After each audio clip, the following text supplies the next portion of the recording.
Yo, let me tell you something that your favorite YouTube and Instagram trader doesn't want you to know, and that's this.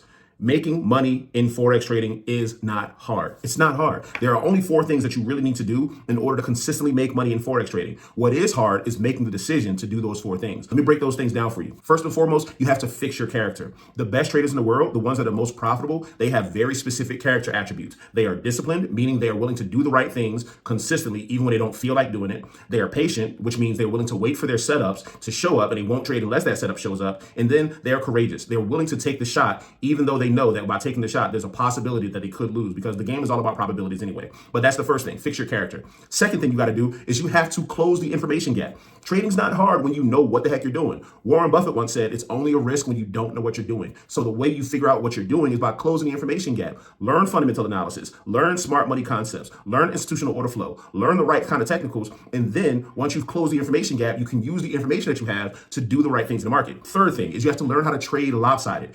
Every trade that you take should have the reward in your favor against the risk. I believe in teaching a minimum of a 1-to-3 risk to reward ratio setup. Meaning, if you risk $1, then you're looking for the opportunity to make $3. If you risk $10, then you should be looking to take $30. If you risk $1,000, you should be looking to make $3,000. That's the best way to take a trade. If you risk $1 and you only accept 50 cents, you're setting yourself up to blow your account over time, because you're always taking on more risk than the rewards that you accept. So learn how to trade lopsided the right way. And then step number 4 is you got to stay long enough. You have to do the things that you're supposed to do long enough so that the results play out over time. It's just like the exercise that I give all of my students. I want you to take a piece of paper, draw a line down the middle, and then draw a line across the top. And I want you to grab a quarter, write heads on one side, write tails on the other side. And I want you to flip that quarter 100 times. Every time you get heads, I want you to write down plus $30. Every time you get tails, I want you to write down minus $10 on that column. I want you to flip that coin 100 times. What you're going to find out is you're not going to get heads 100% of the times. You're not going to get tails 100% of the times. You're probably going to have a 50-50, 40-60, or 60-40 win rate. But what you will find out is that if you are looking for a plus 30 versus a minus 10, even if you lose more often than you win, you're probably still going to come out profitable. That's the reason why I teach what I teach. Okay?